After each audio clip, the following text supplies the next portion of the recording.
Graça e paz, irmãos e irmãs. Amém. Glória a Deus. Bênção.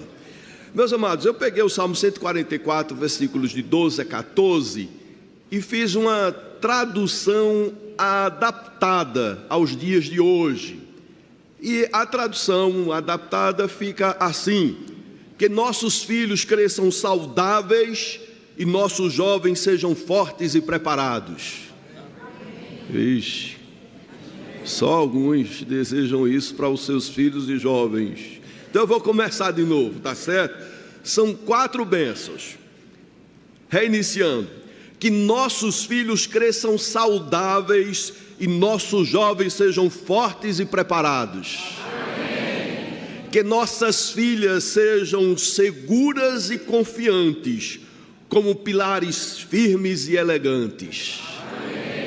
Que nunca falte comida em nossas casas e que nossos recursos se multipliquem. Amém. Que nossos trabalhadores sejam fortes e eficientes e que nossas ruas sejam seguras e tranquilas, sem violências ou desordens. Amém. Agora vamos ler no original. Coloca aí, por favor, Raquel, versículo 12. Vamos ler todos, para os irmãos verem que na tradução adaptada, como ela é revestida de maior sentido para os nossos dias. Todos, que nossos...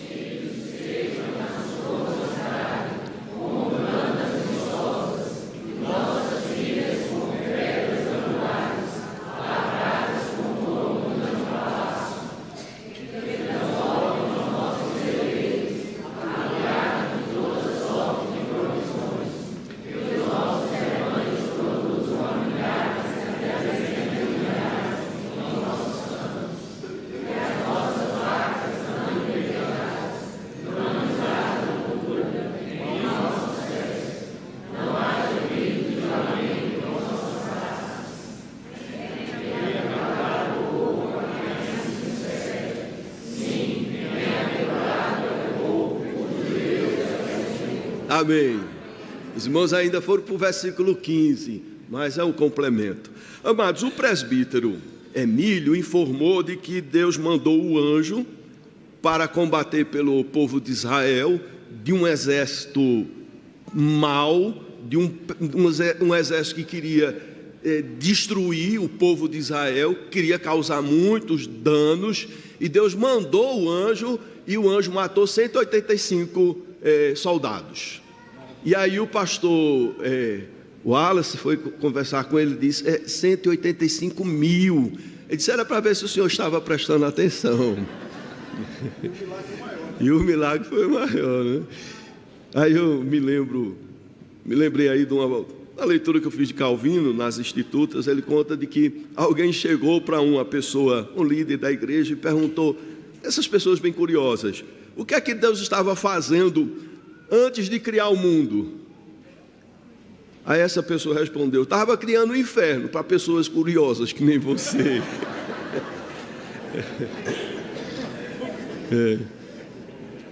Salmo 116, nós vamos meditar nesse texto, meus queridos irmãos. Salmo 116.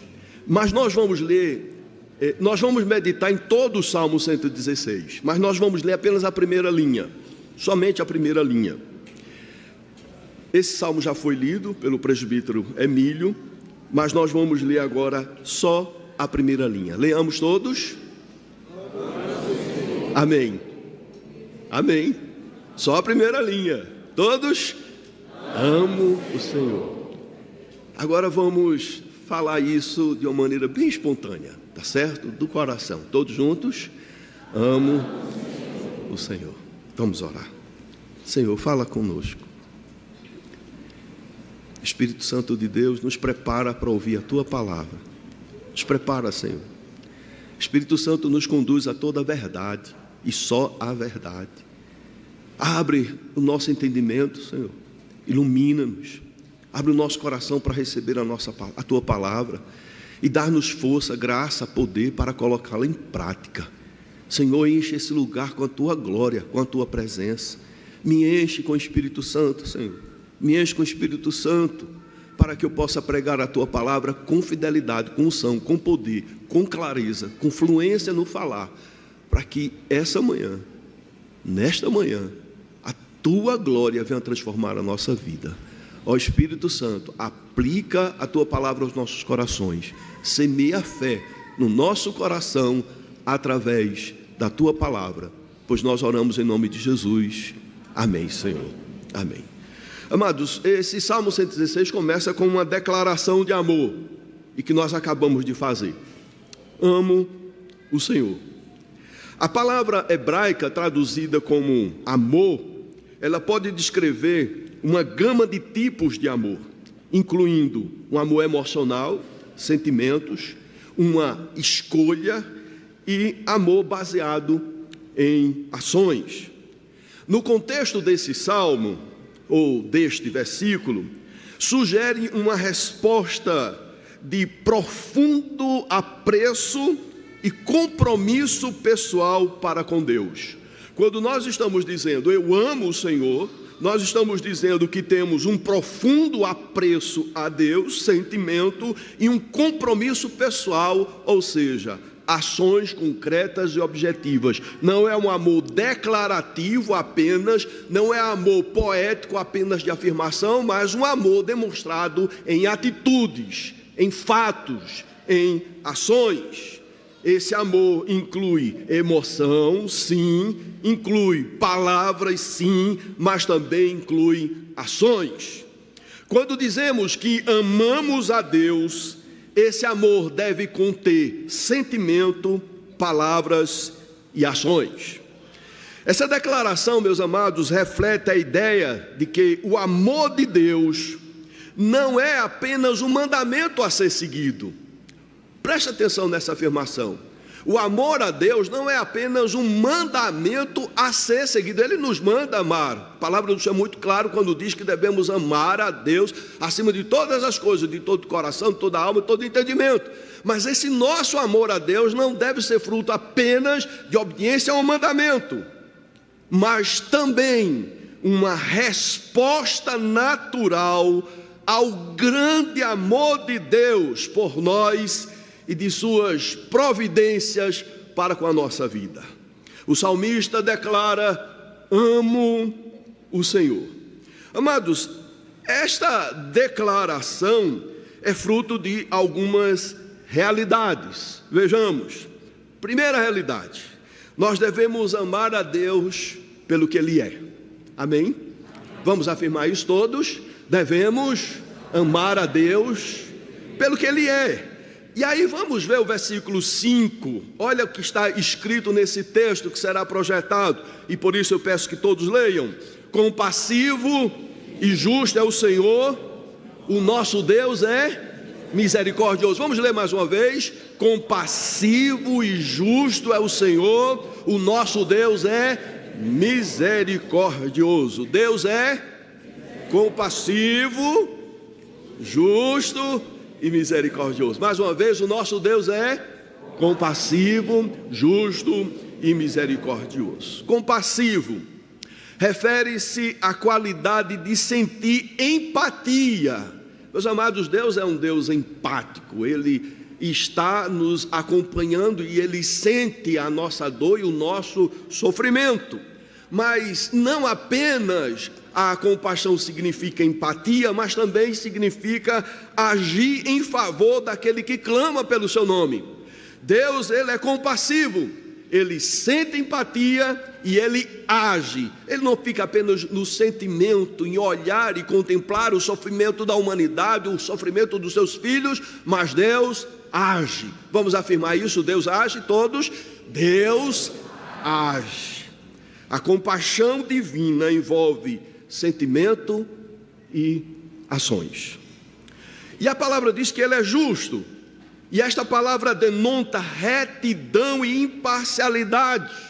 Deus é correto em todos os seus julgamentos e ações, tratando a todos de maneira justa. E aqui eu quero repetir que Deus trata a todos de maneira justa. Repitamos todos: Deus trata a todos de maneira justa. Mas o texto ainda diz que Deus é misericordioso, que indica a natureza divina em oferecer perdão em vez de castigo e punição. A misericórdia de Deus, queridos, faz parte dessa natureza divina em que Ele oferece perdão, todos, em vez de castigo e punição. É por isso que o salmista, ele diz: amo o Senhor. Ele é compassivo, justo e misericordioso. Meus amados, Calvino diz que a misericórdia de Deus é gratuita, imerecida e livre. Vou repetir: a misericórdia de Deus é gratuita, imerecida e livre. Agora vocês todos, a misericórdia de Deus é gratuita, merecida e livre. Gratuita porque não requer pagamento. Imerecida, ela é concedida sem que haja mérito humano nenhum. E ela é livre. A misericórdia de Deus é distribuída segundo a sua própria vontade. Bendito seja Deus. Amo o Senhor, foi essa a declaração do salmista. E ele diz que ama ao Senhor por conta do que Deus é: compassivo, justo e misericordioso. Mas, queridos, nós também devemos amar a Deus por suas obras, não apenas pelo que Ele é, e principalmente pelo que Ele é, mas também pelo que Ele faz, porque o ser e o fazer estão intimamente ligados. Não tem como você ter um sem manifestar o outro. Deus manifesta suas obras baseadas nos seus atributos, e os seus atributos são bases e motivações para Ele agir. Deus é o Deus que age. E o salmista, nesse salmo, descreve 4 obras de Deus. Primeira obra está no versículo 1 e 2. A primeira obra, querido, que Deus realiza, e por isso o salmista diz: eu amo o Senhor, é que Deus ouve a minha oração. Você pode dizer: Deus ouve a minha oração? Vamos? Deus ouve a minha oração. Versículos 1 e 2, leamos: amo o Senhor, a minha voz e as minhas súplicas, porque inclinou para mim os seus ouvidos, invocá-lo-ei enquanto eu viver. Deus ouve a nossa oração. O verbo ouvir implica não apenas em escutar, mas também considerar e agir sobre o que foi ouvido. É muito importante nós entendermos isso, queridos, porque na concepção humana a gente escuta, né? Mas na hora de agir, na hora de fazer, é diferente. Com Deus não é assim. Deus ouve com a intenção de agir. Deus ouve a nossa oração para agir. E é por isso que nós devemos orar, clamar e invocar o seu nome. No início do versículo 2, nós temos aí um reforço para esse argumento. E ele diz: porque inclinou para mim os seus ouvidos. Deus se inclina para ouvir. Amados irmãos e irmãs, algumas vezes a gente pensa: será que Deus está ouvindo a minha oração? O texto sagrado diz que Ele inclina o seu ouvido para nos ouvir. Toda vez que vier a dúvida ao seu coração se Deus está ouvindo, lembre-se dessa palavra, que Deus inclina o seu ouvido para ouvir a sua oração. A imagem de Deus inclinando os ouvidos sugere uma proximidade e uma disposição ativa para ouvir. A nossa oração não é um incômodo a Deus. Deus não é como nós temos os reis do mundo, que para chegar a Ele existe todo um protocolo, toda uma dificuldade, e Ele não tem nem interesse nenhum de ouvir as pessoas, principalmente os seus servos. Deus não é assim. Deus é aquele que tem interesse em nos ouvir, que Ele ama nos ouvir, que Ele está atento às nossas orações bendito seja o seu santo nome. Deus não é igual ao homem, não é igual os reis deste mundo. Deus tem prazer em ouvir a nossa oração. Esse é um gesto de atenção, onde Deus se abaixa para escutar as nossas necessidades. Essa é a primeira obra. A segunda obra está nos versículos 3, 4 e 8. Deus me livra da destruição. É isso que o salmista diz. Eu amo o Senhor porque Ele ouve a minha oração e também porque Ele me livra da destruição. O presbítero Emílio colocou muito bem o contexto desse salmo. O exército inimigo, muito mais poderoso, estava avançando contra o povo de Israel. E aí o rei ora ao Senhor e Deus livra o seu povo da destruição. Deus é aquele que livra a sua alma da destruição. Deus é aquele que age. Versículo 3 e 4, leamos. Laços e angústias do inferno se apoderaram de mim. Caí em tribulação e tristeza. Então invoquei o nome do Senhor. Ó Senhor, livra a minha alma. Versículo 8, toda a igreja, por gentileza. Pois livraste da morte a minha alma, das lágrimas os meus olhos, da queda os meus pés. Deus nos livra da destruição. Aleluia. E se você está enfrentando uma situação de perseguição, de adversidade, uma situação de desorganização, quer seja financeira ou familiar, que Deus te livre da destruição em nome do Senhor Jesus. As expressões laços de morte, angústias do inferno, tribulação e tristeza descrevem uma situação desesperadora, um sentimento de morte e destruição. O salmista, queridos, enfrentou um intenso sofrimento emocional e espiritual. Viveu um estado de grande aflição e desespero. Mas no versículo 4 está escrito que ele orou ao Senhor. E no versículo 8, nós temos aí a revelação da resposta de Deus à sua oração. E a resposta é: pois livrastes da morte a minha alma, das lágrimas os meus olhos e da queda os meus pés. Deus é aquele que livra da morte a nossa alma, das lágrimas os nossos olhos e da queda os nossos pés, em nome de Jesus. Nós temos aqui, queridos, uma tríplice libertação: o resgate da morte física, o alívio do sofrimento emocional e a proteção contra a queda moral ou espiritual. Deus livrou sua alma da morte, que livre a nossa em nome de Jesus. Enxugou as suas lágrimas, que Ele enxugue as tuas lágrimas, meu querido irmão e irmã.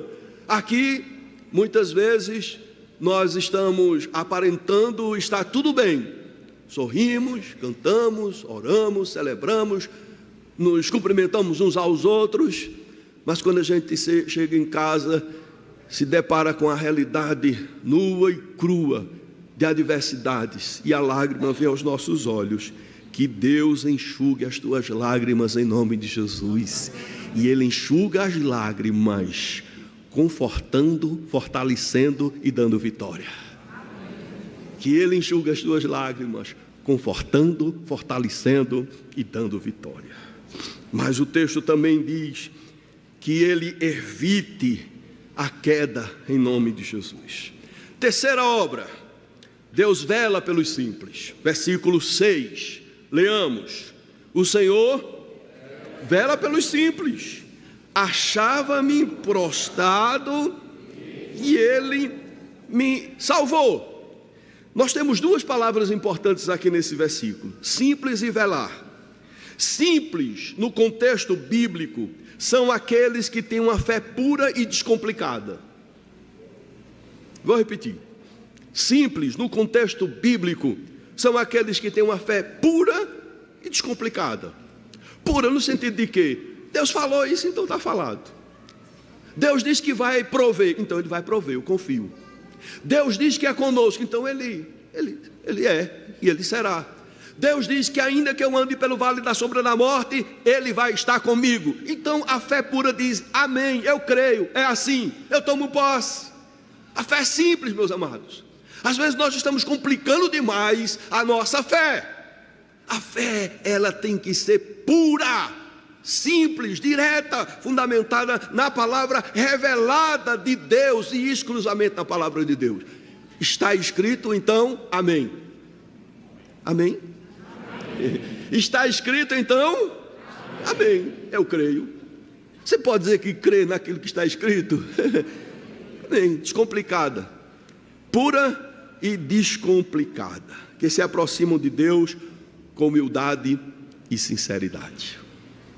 Humildade e sinceridade. Nós não temos como comparecer diante de Deus com qualquer tipo de arrogância, e sim com humildade, reconhecendo a nossa condição, que somos pó, e reconhecemos a condição de Deus, que é o Criador, que tem todo o poder.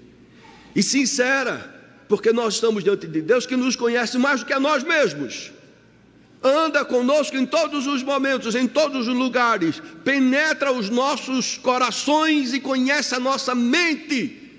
Não podemos fingir diante de Deus. Não podemos aparentar algo que nós não somos de fato e de verdade diante de Deus. Nós temos que rasgar o nosso coração, rasgar as nossas vestes espirituais, dizer a Ele, Senhor, eu sou pó, eu preciso de Ti. Velar, queridos, sugere 3 ações. Um cuidado atento, ou seja, Deus cuida de nós atentamente. Você pode repetir isso comigo? Deus cuida de nós atentamente, Ele vela. Deus está constantemente atento às necessidades e às situações dos simples. Esse cuidado não é esporádico, mas contínuo e fiel. Uma outra coisa que significa velar é uma proteção constante, cuidado atento, proteção constante. O termo indica que Deus oferece proteção especial aos simples, aqueles que dependem dEle, que confiam nele, que confiam na sua palavra, protegendo-os de perigos e adversidades. Esse cuidado inclui tanto aspectos físicos, proteção de perigos, quanto aspectos espirituais, proteção contra as tentações e contra os males espirituais, os demônios que estão soltos, queridos. Nós não podemos ignorar a ação de Satanás. Às vezes, no cristianismo moderno, nós temos a tendência de ignorar a ação das trevas. E às vezes nós queremos lutar com a nossa força carnal e humana. Tem muitas famílias que estão sendo destruídas, muitas vezes por falhas humanas, quando nós sabemos qual é a vontade de Deus revelada na palavra e simplesmente nós endurecemos o coração. E é nessa hora que o inimigo age, porque encontra uma porta aberta para matar, roubar e destruir. Feche todas as portas que dão acesso ao inimigo de entrar na sua família, em nome de Jesus. Não deixa que o inimigo destrua. Você tem a autoridade do nome de Jesus para repreender todo o mal. E quando aquele clima pesado, aquele clima tenebroso que às vezes inunda a nossa casa, a nossa relação conjugal, e às vezes a gente briga sem compreender, sem entender porque chegou aquela situação em relação a filho, em relação ao cônjuge. Repreenda o diabo em nome de Jesus, meu irmão. Nós precisamos usar essa arma e essa autoridade que Ele já nos deu pela sua graça. Deus, Ele vela pelos simples, com cuidado atento e com proteção constante, mas também com amparo e sustento.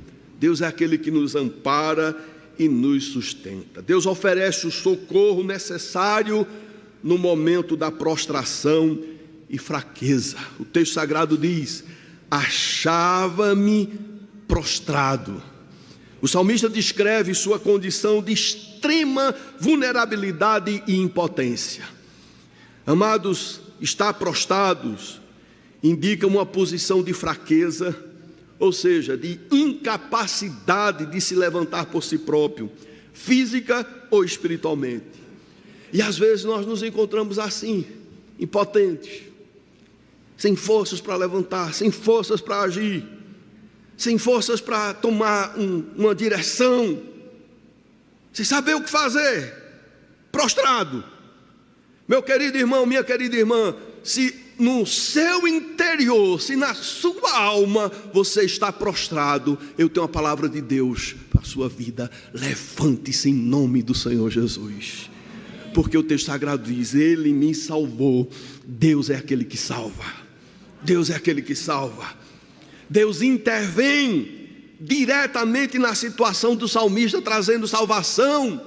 Deus está intervindo na sua vida, na sua família, trazendo salvação e vitória. Creia em nome de Jesus. Mas há uma quarta obra que vemos aqui, queridos. O texto sagrado diz, o salmista: Deus quebrou as minhas cadeias. Versículo 16. Versículo 16, leamos: Senhor, deveras sou teu servo,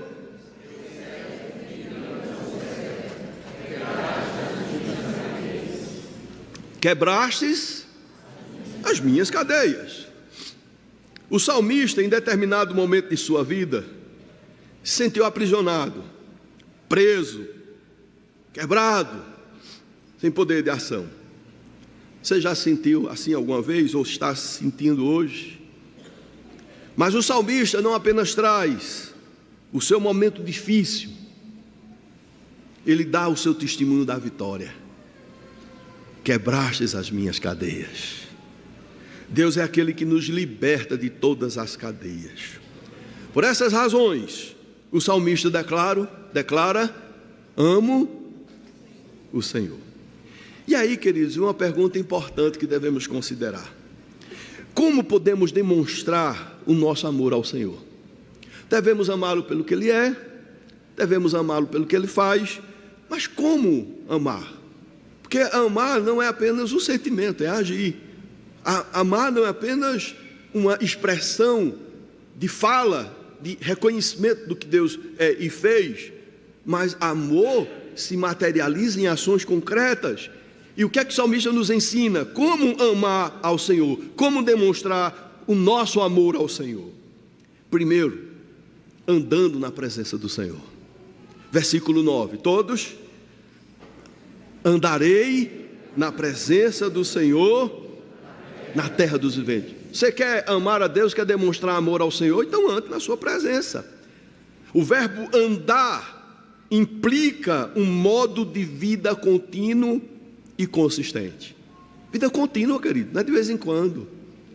Amar não é só se materializa quando a gente vem na igreja, ou cultua a Deus, ou serve ao Senhor com os nossos dons no ambiente de igreja, também. Mas amar implica em andar na presença do Senhor, na segunda, terça, quarta, quinta-feira, sexta, sábado, com chuva ou sem chuva, com frio ou com calor. É amar o Senhor em todas as circunstâncias, em todos os dias, em todos os momentos da nossa existência. E andar na presença do Senhor sugere aqui viver de maneira consciente da proximidade da vigilância de Deus. Irmãos, às vezes a gente se comporta como se Deus não existisse. Às vezes nós nos comportamos como se Deus não estivesse aqui com a gente. Às vezes nós nos comportamos como se Deus não estivesse nos vendo, não conhecesse a nossa história, não conhecesse o nosso coração e os nossos pensamentos. Às vezes, quando nós estamos sozinhos com determinadas pessoas, temos coragem de destratá-la. Mas quando alguém que nós consideramos estar perto, a gente muda o tratamento. Aí trata com respeito, com dignidade. Se diante de alguém que a gente considera, a gente sempre procura tratar o outro com bastante educação, imagine diante de Deus. Imagine diante de Deus. mas muitas vezes nós ignoramos. Nas nossas brigas, discussões, nos momentos de desentendimento conjugal, filhos, parece que a gente esquece que Deus está ali no nosso lar. Parece que nós nos esquecemos que nós invocamos a presença de Deus para estar ali nos protegendo. O Deus que está presente no nosso lar protegendo, também está vendo o que a gente está fazendo.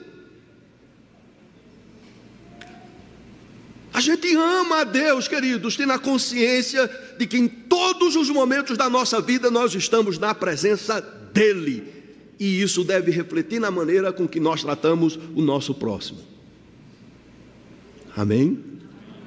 Andar na presença de Deus significa viver de acordo com os seus mandamentos, buscar agradá-lo em todas as áreas da vida. Como podemos demonstrar o nosso amor para com o Senhor? Segunda coisa, crendo, apesar das aflições. Versículo 10, leamos. Eu cria, ainda que disse, estive sobremodo aflito. Como é que eu demonstro meu amor a Deus? Andando na sua presença e crendo, apesar das aflições. O salmista afirma sua fé inabalável em Deus. Ele afirma sua fé inabalável em Deus. É terrível, queridos, nós dizermos que amamos a Deus, mas quando vem a luta a gente começa a questioná-lo. Que amor é esse? Quem ama confia, quem ama depende. Quem ama tem toda a consideração de que aquele que é alvo do amor vai retribuir de uma maneira extraordinária. Mesmo em meio à aflição, sua confiança em Deus permanece firme. Essa declaração de fé indica que, independentemente das circunstâncias difíceis, o salmista continua a confiar no Senhor. A fé dele não é circunstancial, mas uma confiança profunda e duradoura. A fé é provada e fortalecida nas tempestades da vida. Amém? A fé é provada e fortalecida nas tempestades da vida. Antes eu conhecia de ouvir falar, mas agora os meus olhos te veem. Foi bom ter passado pela aflição, para que eu pudesse ter mais intimidade com o Senhor. Como podemos demonstrar amor ao Senhor? Terceira maneira, tomando o cálice da salvação e invocando o nome do Senhor. Versículos 12 e 13, leamos todos. Que darei ao Senhor, tomarei cálice da salvação, invocarei o nome do Senhor. O cálice da salvação, queridos, é uma metáfora que simboliza a salvação e as bênçãos recebidas de Deus. No Antigo Testamento, o cálice representava tanto bênçãos como punição, mas aqui, claramente, é símbolo de celebração das bênçãos e da libertação divina. Ao tomar o cálice, o salmista celebra e agradece a Deus a salvação e as bênçãos ministradas. E o texto continua, diz, invocarei o nome do Senhor. E invocar o nome do Senhor implica em chamar por Deus em oração. É buscar intimidade, é buscar relacionamento, porque quem ama busca relacionamento, busca intimidade. No versículo 17 diz, oferecer-te-ei sacrifícios e ações de graças, e invocarei o nome do Senhor. Mas há uma quarta maneira de demonstrarmos amor ao Senhor, é cumprindo os nossos votos. Versículo 14, leamos 14. Cumprirei. Pula para o versículo 19, veja o que está escrito: nos átrios da casa do Senhor, no meio de ti, ó Jerusalém. Como é que eu amo ao Senhor? Cumprindo os meus votos. Os votos geralmente são promessas feitas a Deus em momentos de necessidade ou perigo. O salmista está expressando o seu compromisso de cumprir a sua palavra dada a Deus, empenhada a Deus. Cumprir os votos é uma demonstração de fidelidade e devoção a Deus, uma resposta à intervenção divina em sua vida. E aí o texto continua e diz: na presença de todo o povo. Concluindo, queridos, o texto diz: amo o Senhor. Vamos todos afirmar isso? Amo o Senhor. Devemos amar a Deus pelo que Ele é, compassivo, justo e misericordioso. Devemos amar a Deus por suas obras. Deus ouve a nossa oração, Deus nos livra da destruição, Deus vela pelos simples e Deus quebrou as minhas cadeias. E podemos demonstrar o nosso amor ao Senhor, andando em sua presença, crendo apesar das aflições, tomando o cálice da salvação, invocando o nome do Senhor e cumprindo os nossos votos. E podemos aplicar tudo o que nós acabamos de ouvir.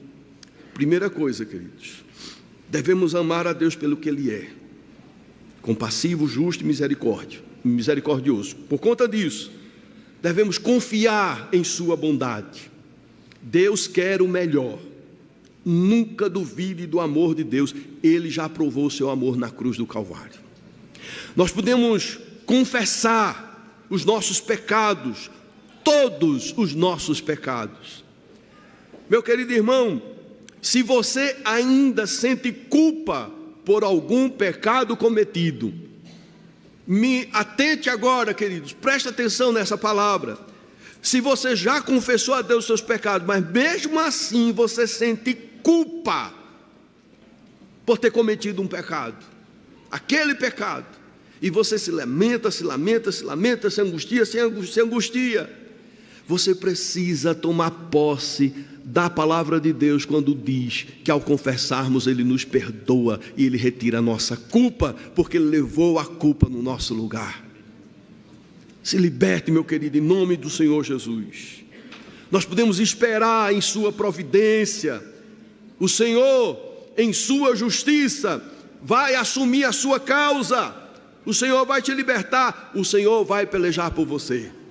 Amados, nós devemos amar pelo que Ele faz. Nós devemos orar porque Ele responde. Nós devemos descansar porque Ele nos livra da destruição.